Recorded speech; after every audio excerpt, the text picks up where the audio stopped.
Selamat pagi, Mrs. Sarman. Pada hari ini, saya, Clara Edria dari kelas 11 MIPA 1 akan melakukan presentasi saran untuk Wilmar dari topik barisan dan deret.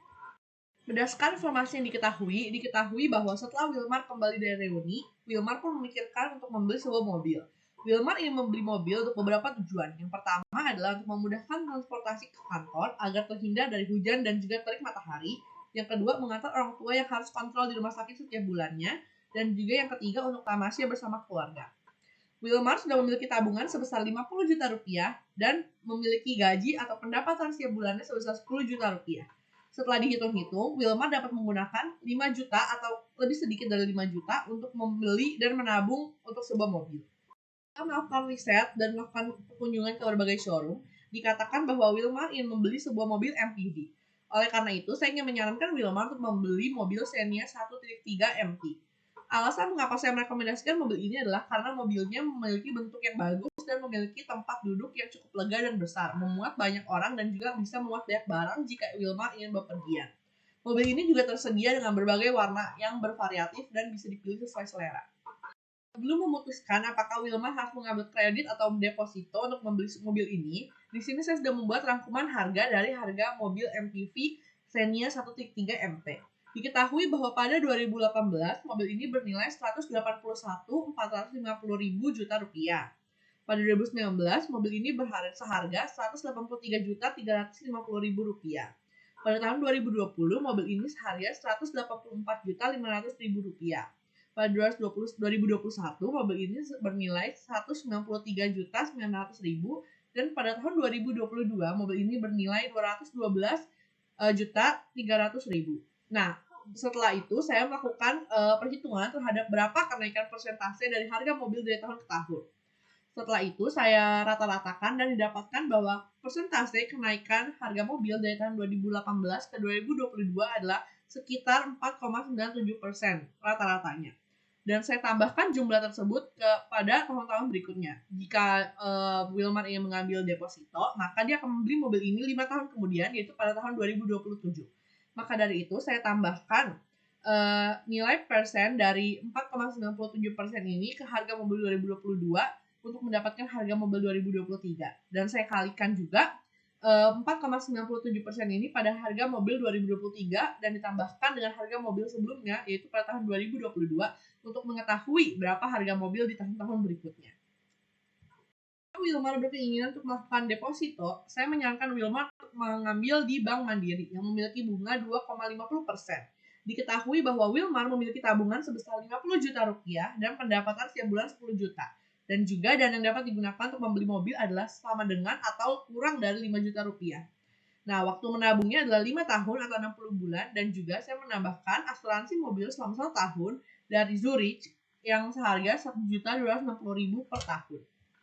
Rumus kita gunakan untuk menghitung anuitas. A sama dengan B dikalikan M per 1 dikurang 1 ditambah B pangkat min N.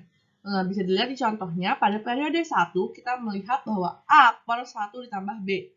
Dia akan pangkat yang menandakan bahwa dia pangkat 1. Untuk periode 2 bisa dilihat bahwa A per 1 ditambah B pangkat 2. Untuk menandakan bahwa dia periode 2. Maka dari itu untuk kita mencari pada periode N, kita mengganti angka yang berada di pangkatnya dengan N sesuai dengan periode berapa yang kita ingin cari informasinya. Untuk kita menggunakan rumus bunga majemuk untuk menentukan berapa jumlah tabungan setelah jangka waktu tertentu. Untuk modal sendiri disebut MO. Berikan contoh pada jika kita menabung dan kita ingin mengetahui berapa hasilnya setelah 1 tahun. Nah, maka M1 sama dengan MO ditambah BMO, yaitu bunga dikali MO. Nah, sama dengan M1 sama dengan MO dikalikan 1 ditambah jumlah bunga. Nah, jika contohnya adalah pada akhir tahun yang kedua, yaitu M2 sama dengan M1 ditambah bunga dari M1. M2 sama dengan MO ditambah BMO ditambah B dikalikan 1 ditambah B. M2 sama dengan MO ditambah BMO dikalikan 1 tambah B. Maka M2 sama dengan MO dikalikan 1 ditambah B kuadrat. Nah, ini bisa digunakan untuk berbagai jumlah waktu yang kita inginkan. Anggap saja jumlah waktu yang kita inginkan atau periodenya kita ganti sebagai N. Maka MN sama dengan MO dikalikan 1 ditambah B atau bunga dipangkatkan dengan N, periode yang kita ingin cari. Untuk kita mencari berapa jumlah suku ke N, rumusnya adalah UN sama dengan AR pangkat N min 1. Dan untuk mencari R atau nilai rasio, maka R sama dengan MO dikalikan 1 ditambah B atau bunga dikuadrat dibagi oleh MO dikalikan 1 ditambah B, di mana hasilnya R sama dengan 1 ditambah B. Dan diketahui juga bahwa A sama dengan MO. Untuk mengetahui berapa jumlah yang harus Wilmar tabung setiap bulannya, kita akan menggunakan rumus bunga majemuk. Nah, rumus umumnya untuk menghitung sebuah bunga majemuk adalah M sama dengan MO dikalikan 1 plus B per K dipangkatkan dengan N. Nah, untuk mengetahui berapa itu nilai dari MO, jika kita mengetahui M-nya, rumusnya adalah MO sama dengan M per 1 plus B pangkat N. Nah, diketahui bahwa M adalah target price, yaitu 280.711.404. Nah, nilai ini adalah nilai dari harga mobil estimasi pada tahun 2027 ditambahkan dengan asuransi 1 tahun mobil yang bernilai 1 jutaan. Nah, B-nya adalah bunga, yaitu 2,50% per tahun. Dan nilai N-nya adalah berapa lama Wilmar akan menabung, yaitu 5 tahun atau 60 bulan. Maka kita masukkan saja informasi yang kita sudah miliki ke rumus MO sama dengan M per 1 plus B pangkat N. Didapatkan hasil bahwa MO sama dengan 247.759.403. Kemudian kita kurangkan nilai tersebut dengan 50 juta, karena Wilmar sudah memiliki 50 juta tabungan yang bisa digunakan sebagai DP atau tabungan awal dari tabungan untuk membeli mobil ini. Didapatkan bahwa sisanya adalah 197.759.403. Rumus kita gunakan untuk menghitung anuitas. A sama dengan B dikalikan M per 1 dikurang 1 ditambah B pangkat min N. Bisa dilihat di contohnya, pada periode 1 kita melihat bahwa A per 1 ditambah B. Dia akan tulisan pangkat yang menandakan bahwa dia pangkat 1. Untuk periode 2 bisa dilihat bahwa A per 1 ditambah B pangkat 2. Untuk menandakan bahwa dia periode 2. Maka dari itu untuk kita mencari pada periode N, kita mengganti angka yang berada di pangkatnya dengan N, sesuai dengan periode berapa yang kita ingin cari informasinya. Kita akan menggunakan rumus anuitas ini untuk mencari berapa jumlah yang harus Wilmar tabung setiap bulannya. Kita masukkan informasi yang sudah dimiliki, di mana sekarang nilai modal dari apa yang kita miliki informasinya adalah 197.759.403 perak.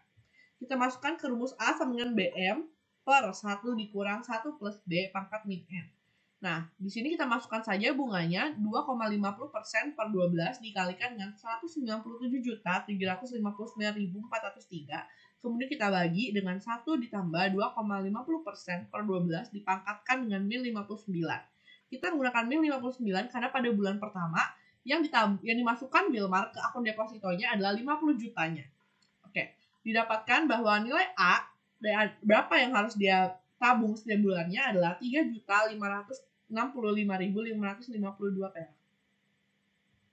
Dari apa yang sudah kita hitung, kita masukkan data tersebut ke dalam tabel, di mana di sini saya sudah meletakkan tabel dengan kolom pertama yaitu bulan, yang kedua untuk bunga, yang ketiga untuk modal, yang keempat tabungan per bulan, yang kelima nominal bunga, dan yang keenam adalah hasil. Di bulan yang pertama, bunganya adalah 2,50% dan modalnya adalah 50 juta rupiah, yaitu tabungan Wilmar. Namun, pada bulan pertama ini kita tidak memasukkan nilai tabungan per bulannya karena pada bulan itu dia hanya memasukkan depositonya. Diberitahu bahwa kita sudah menabung 50 juta. Maka dari itu kita bisa hitung dan mendapatkan bahwa saat Wilmar memasukkan 50 juta rupiah itu ke dalam akunnya, pada bulan itu ia akan mendapatkan bunga sebesar 104.167 perak, yaitu 2,50% dari 50 juta. Dan kemudian kita tambahkan hasilnya untuk mendapatkan nilai hasil dari bulan itu, yaitu berapa bunga yang sudah didapatkan dan juga berapa modal yang dimasukkan ke akun depositonya. Dan diketahui bahwa pada bulan pertama ini Wilmar mendapatkan 50.104.167 perak. Dan pada bulan kedua kita masukkan juga informasinya. Namun pada modalnya kita memasukkan hasil dari bulan sebelumnya sebagai modal. Kita masukkan 50.104.167 perak ke bagian modal. Kemudian tabungan per bulan yaitu 3.565.552 berdasarkan apa yang kita sudah hitung sebelumnya. Dan kita juga cari nominal bunganya dari nilai modalnya. Maka dari itu kita dapatkan bahwa nilai tabungan per bulan. Maka dari itu kita tambahkan saja tabungan per bulan, modal dan juga nominal bunganya dan didapatkan hasil 53.774.102. Kita lakukan step-step ini untuk bulan-bulan berikutnya sehingga akhirnya kita sampai di bulan 60.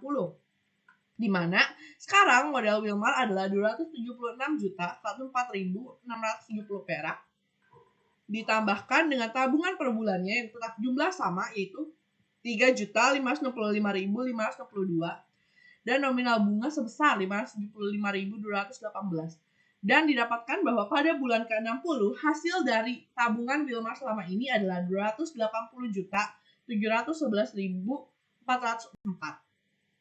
Berarti bahwa jumlah ini pas dalam jumlah untuk mencapai target price yang sudah ditetapkan Wilmar untuk membeli mobil dengan estimasi harga yang sudah ditentukan sebelumnya pada tahun 2027. Bagaimana jika Wilmar memutuskan untuk mengambil kredit? Di sini saya memberikan perhitungannya jika Wilmar memilih kredit di Bank CIMB dengan bunga 4,50%. Masih informasinya masih sama, yaitu memiliki tabungan sebesar 50 juta rupiah dengan pendapatan 10 juta rupiah dan dana yang digunakan maksimal 5 juta rupiah per bulan untuk menabung membeli mobil. Dan jangka kreditnya adalah 5 tahun atau 60 bulan. Menghitung berapa biaya yang harus Wilmar bayarkan setiap bulannya jika Wilmar mengambil kredit, kita akan menggunakan rumus anuitas, yaitu rumus A sama dengan B dikali M dibagi 1 dikurang 1 plus B pangkat min N, di mana M-nya adalah senilai 220.560.000 rupiah. Merupakan harga mobil pada tahun 2022 ditambahkan asuransi selama setahun. Nilai B adalah 4,50% per tahun dan N-nya adalah 5 tahun atau 60 bulan. Kita masukkan ke rumusnya di mana B-nya adalah 4,50% dibagi dengan 12 dikalikan dengan 170.560.000. Kemudian dibagi dengan 1 dikurang 1 ditambah 4,50% dibagi 12 dan dikalikan dengan min 60 untuk mencari berapa yang harus dibayarkan per bulannya. Maka dari itu didapatkan bahwa nilai yang harus dibayarkan oleh Wilmar setiap bulannya jika Wilmar mengambil kredit adalah sebesar 3.179.753 perak. Kita masukkan nilai yang sudah dimiliki dari perhitungan sebelumnya ke dalam tabel, di mana tabelnya memiliki periode dibayar dan nilai sekarang. Setelah dimasukkan bahwa setiap bulannya Wilmar membayar 3.179.753 perak, didapatkan bahwa angka total dari nilai sekarang dari bulan pertama hingga bulan ke-60 bila dijumlahkan akan mencapai 170.560.000 rupiah. Dan total nilai 170 juta tersebut jika ditambahkan dengan 50 juta akan mencapai 220.560.000 rupiah. Di mana sudah mencukupi berapa yang dipinjam Wilmar atau yang berapa yang dikreditkan kepada Wilmar untuk membeli mobil pada tahun 2022 dengan asuransi selama 1 tahun. Dengan membayar 3.179.753 perak setiap bulannya selama 60 bulan dengan deposito 50 juta rupiah untuk melunasi harga mobil tahun 2022 dengan asuransi selama 1 tahun. Berdasarkan hasil perhitungan, jika Wilmar melakukan deposito, Wilmar akan menabung atau harus menabung sebesar 3.565.552 perak per bulannya. Dan jika Wilmar memilih untuk mengambil kredit, Wilmar harus membayarkan 3.179.753 perak setiap bulannya. Jika Wilmar memilih untuk mengambil deposito, kelebihannya adalah Wilmar akan bisa mendapatkan mobil dengan keluaran terbaru yaitu pada tahun 2027. Dan yang kedua adalah Wilmar tidak berhutang karena jika melakukan deposito itu adalah hasil menabung dari kerja keras Wilmar selama ini. Kekurangannya adalah mobilnya baru akan didapat 5 tahun lagi, sehingga pada masa sekarang hingga 5 tahun ke depan, Wilmar harus bisa melakukan segala halnya dengan menggunakan motornya terlebih dahulu, yaitu dengan berpanas-panasan dan juga berhujan-hujanan. Dan yang kedua kekurangannya adalah jumlah yang ditabung per bulan akan lebih banyak jika dibandingkan jika Wilmar mengambil kredit. Kalau Wilmar mengambil kredit, kelebihannya adalah mobilnya akan didapat sekarang, sehingga mulai dari sekarang dia sudah bisa berpergian dengan lebih nyaman. Dan juga menggunakan mobil untuk tujuan yang sudah direncanakan sebelumnya. Dan yang kelebihannya adalah jumlah yang harus dibayarkan per bulan jika Wilmar mengambil kredit lebih sedikit dibandingkan jika Wilmar mengambil deposito. Namun kekurangannya adalah jika Wilmar mengambil kredit ini bisa disebut sebagai berhutang. Di sini saya sudah menyiapkan 2 ayat Alkitab yang kiranya bisa membantu Wilmar dalam pergumulannya untuk memikirkan apakah Wilmar ingin membeli mobil secara kredit ataupun deposito. Amsal 13 ayat 11 mengatakan bahwa harta yang cepat diperoleh akan berkurang, tetapi siapa yang mengumpulkan sedikit demi sedikit menjadi kaya. Dan Filipi 4 ayat 6-7 berkata, "Janganlah hendaknya kamu khawatir tentang apapun juga, tetapi nyatakanlah dalam segala hal keinginanmu kepada Allah dalam doa dan permohonanmu dengan ucapan syukur. Damai sejahtera Allah yang melampaui segala akal akan memelihara hati dan pikiranmu dalam Kristus Yesus." Saran saya, jika Wilmar masih bingung untuk mengambil kredit atau deposito, Wilmar sebaiknya mempertimbangkan kembali apakah membeli mobil memang sebuah kebutuhan atau hanya karena gengsi, sehingga membuat kemudian Wilmar mencari alasan untuk membeli mobil. Saya bisa mengatakan hal ini adalah karena pada mulanya Wilmar senang hidup biasa-biasa saja dengan motor. Namun setelah bermain dengan temannya, Wilmar pun memiliki keinginan untuk membeli mobil. Dan yang kedua adalah pertimbangkan apakah ada cara lain untuk memenuhi target dengan menabung dan bisa mendapatkan mobil untuk waktu yang lebih singkat, yaitu kurang dari 5 tahun. Mungkin jika Wilmar menabung lebih dari jumlah yang sudah dihitung sebelumnya, Wilmar akan bisa mencapai target dengan lebih cepat dan dengan cara menabung. Menurut saya kedua-duanya tidak ada masalah, kredit dan menabung. Namun kita harus lebih berhati-hati jika kita mengambil kredit karena kita tidak pernah tahu apa yang akan terjadi pada diri kita sendiri. Kita harus tahu bahwa untuk kita melakukan kredit kita memerlukan tanggung jawab yang besar. Kita harus berkomitmen bahwa kita akan bisa melunasi biaya berapa yang kita sudah pinjam untuk membeli mobil tersebut. Saya ingin Wilmar berhati-hati sebelum menentukan keputusannya. Berikut adalah sumber-sumber yang saya gunakan untuk menyusun laporan ini. Terima kasih sudah mendengarkan presentasi dan penjelasan saya. Tuhan memberkati.